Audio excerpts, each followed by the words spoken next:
Hello everyone, Johnny Hurricane here from GamersHeroes.com, and why don't you sit back, relax, and let me tell you about Death's Gambit. Death's Gambit is a 2D action RPG, but before you get into the game, you gotta pick a class. There are a few different classes to pick from, and they do have different stats and items as well. Really here though, you're kind of picking what weapon you want to start with. Stats you can improve later very easily. Weapons can kind of be expensive unless you find new ones, and you're kind of stuck with your starter weapon for at least an hour. So you really want to figure out, do you want to go slow, fast, slow high damage, fast little damage but easier to dodge and more stamina, heavy, more stamina but you hit like a truck? It's up to you. Then the other thing you got to look for is their talent, their skill, what makes them recharge energy. Some of them do it from blocking, some of them do it from evading, others do it from the perfect parry. You got to look and see which one appeals to you. And then much like a Dark Souls game, Bloodborne, whatever, any Souls game really, you also get to start with an item. You get a bomb, or you can get soul stones to give you more levels quicker, upgrade your weapons. The Rusty Charm, which I didn't find a use for, might have one, but I couldn't find a use for it. An extra helmet, you know, whatever one you want. And then you get into the game. When you're in the game, you awaken next to a pile of burning bodies and a giant lizard named Vrail. You will be playing as Soren. You can't pick your name, just your class, and Soren has a backstory. He also has a contract with death. This contract puts you in service to death, but while you're in service to death, you cannot die. You come back. There is a little bit of a Souls mechanic attached to this. You don't lose your experience like you would in Souls. Instead, you lose one of your healing items. There are items you can use to retrieve them, and you can also spend souls to actually get them all come back to you. After you talk to Death and you get the contract, he does say that you will owe him something, but of course he doesn't tell you what it is. And as you progress, you start to figure out what that is, and I'm sure you can guess that it isn't really good.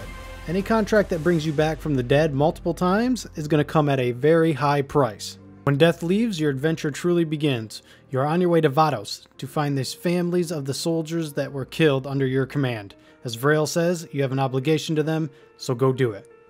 The path ahead is fraught with danger, and anyone who thinks that it is going to be too easy will quickly find that that contract with Death is very useful. Early game, you are just facing things like knights and dregs, nothing too difficult.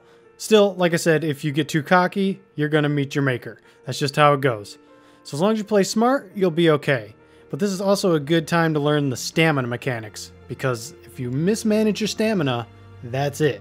You're left open to attack, you can't block, you can't dodge, and that's oftentimes when you die. As you progress, naturally enemies will get more strong, and then you run into more problems. However, before that, you actually run into a bit of a sanctuary. This is the type of place you can kind of compare to like a Majula, a Firelink Shrine, something like that. Here you can buy new weapons, you can buy new skills. Any NPCs that you find that don't want to take part in all the madness going on can be brought back here and they can be saved.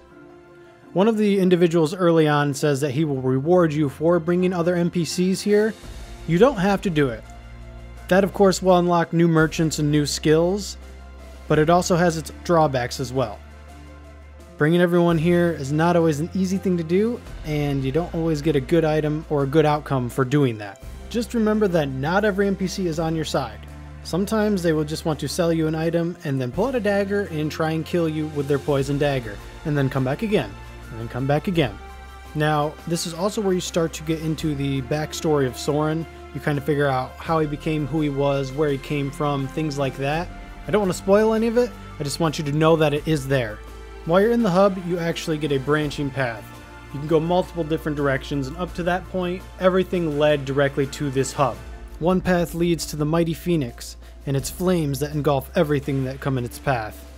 Another leads to the Bulwark of Alduin, a stalwart knight who uses lightning, a huge shield, and magic holy energy to prevent you from entering the city that it protects. On top of that, you have the territory of the Tundra Lord and his wolfmen. I thought I had footage of this. I did not. But this one actually kind of reminded me of like an old school Super Mario level with the whole tilting thing. It was actually pretty fun. He whooped my tail the first couple of times, but it ultimately was a fun fight. There are other bosses as well, but these three are your most direct that you have to get through to progress. Like I said, it is a Souls-like as well as a Metroidvania, so you do have elements of the Souls games. For instance, unforgiving traps. Now you can use these against your enemies, but if you haven't seen them before, you are most likely just going to run into them yourself, and they will probably kill you. Just be ready for some frustrating deaths. I said earlier that when you were picking a weapon, picking a class, really, you were picking a weapon, and picking how you really wanted to play, whether it be slow or fast. Even magic, it's up to you. The real key to combat in this is mastering your stamina. Stamina is used for attacks, for defense, for pretty much everything, even your special moves. So if you're out of stamina, you're going to be in trouble. You can, of course, upgrade your stamina, get weapons that take less stamina, things like that. But still, it's always got to be in the back of your mind, okay, I can get 3 swings in, then I can dodge. Or I can use my special move, dodge, get back in, use a couple of moves. It's really the mastery of the stamina that is the mastery of the combat. Because with your stamina, you can use your skills. These can inflict bleeds, do fire damage, even an old school Final Fantasy Dragoon leap with a lance. These skills take energy, which is separate from stamina, and this is kind of where the talent tree comes in. There are talents like this one that will let you regen your HP if you attack quickly. The Death Knight actually starts with that, but there are also other ones that give you more energy for using items or for blocking that can be used for your special skills. Now, I didn't run into a ton of issues, but I did have a couple of crashes and a couple of frame drops, and I was playing on the PS Pro. Now, I didn't ever lose any progress or anything like that, but during a fight when frame drops happen, naturally you get hit more, so you have to use more resources. These never happened in boss fights, and the crash only happened when I saved and when I made a new character. Like I said, this was on my PS Pro. I read online that people were having issues with the PS4 as well, the original PS4. They're a little bit more prevalent there, but I don't know how bad because I wasn't able to test. Other than those two things, I did not run into any technical issues, no problems. Maybe some questionable deaths, but still most of those were on me. Death's Gambit provides an interesting 2D challenge with a dark world and fierce enemies. While I can't recommend it to everyone, especially those of you that don't like the 2D Soulsborne challenge, if that sounds appealing to you, however, then I think you will enjoy Death's Gambit.